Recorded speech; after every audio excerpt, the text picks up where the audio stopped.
अगर आपके मसूड़ों से खून आता है और आपके मुंह से बदबू आती है तो इसका साइन ये है कि आपको एक प्रोफेशनल डेंटल क्लीनिंग की ज़रूरत है, जिसको हम अपनी लैंग्वेज में कहते हैं या फिर एक डेंटल टर्मिनोलॉजी में कहते हैं डेंटल स्केलिंग एंड पॉलिशिंग। लगता है बाजार के खाने बहुत खाते हो। जी डॉक्टर साहब, मैं ये मेडिसिन प्रिस्क्राइब कर रहा हूँ, वो आप ले लें। अब कोई भी मसला हो तो मरहम से डॉक्टर की ऑनलाइन कंसल्टेशन बुक करो, क्योंकि डॉक्टर से बात होगी अब घर पर। अस्सलाम वालेकुम, मेरा नाम डॉक्टर आमना है और मैं डेंटिस्ट हूँ। मैंने बीडीएस किया है कराची से, हमदर्द यूनिवर्सिटी से, और उसके बाद अभी मैं प्रैक्टिस कर रही हूँ लाहौर में।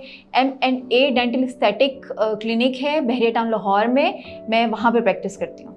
जिन लोगों को शिकायत होती हैं कि हमारे मसूड़ों से खून आता है या हमारे दांतों पे थोड़े से माइनर से स्टेन्स हैं या दांतों के बीच में खाना फंस जाता है, तो उसका बेस्ट सोल्यूशन यही है कि आप डेंटल स्केलिंग आके करवाएं अपने डेंटिस्ट से। और डेंटल स्केलिंग करवाने के लिए आपको 2 बार साल में एटलीस्ट डेंटिस्ट का विज़िट करना चाहिए। आपको twice a year dental scaling करवानी चाहिए।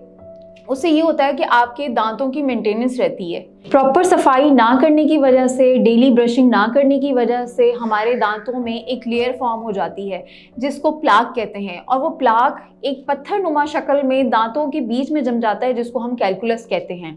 और वो कैलकुलस इतना बढ़ जाता है कि पेशेंट्स आके हमसे शिकायत करते हैं कि जी डॉक्टर साहब, ये हमारे दांतों में इतने पत्थर नुमा चीज़ बन गई है, अब इसका क्या सोल्यूशन है। तो कैलकुलस और प्लाक को दूर करने का एक सिंपल सा मेथड है, वो स्केलिंग ही है। आप अपने डॉक्टर के डेंटिस्ट के पास जाएं, साल में 2 बार करवा लें आप स्केलिंग, तो आपका ये मसला बिल्कुल हल हो सकता है।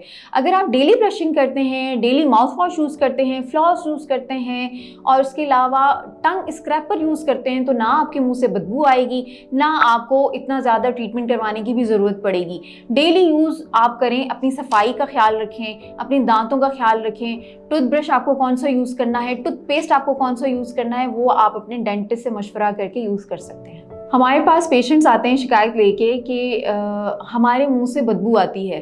तो मुंह से बदबू आने के काफ़ी सारी वजूहात हैं, जिसमें से चंद ये हैं कि जब आप ब्रश करते हैं तो आप अपनी ज़बान पे ब्रश नहीं करते, तो आपको एक टंग स्क्रैपर मिलता है मार्केट से, कहीं से भी मेडिकल स्टोर से मिल जाता है। टंग स्क्रैपर से, उसकी मदद से आप अपनी ज़बान को साफ़ कीजिए। सेकंड पॉइंट कि अगर आपकी डाइट में कार्बोहाइड्रेट्स का एडिशन नहीं है तो फिर आपकी मुंह से तब भी बदबू आ सकती है। अगर आप पानी ज़्यादा नहीं पीते, आपके मुंह से तब भी बदबू आ सकती है, जिसको ज़ीरोस्टोमिया कहते हैं।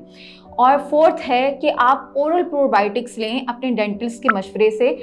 अगर आप ये चारों चीज़ें करते हैं तो आपके मुंह से बदबू नहीं आएगी।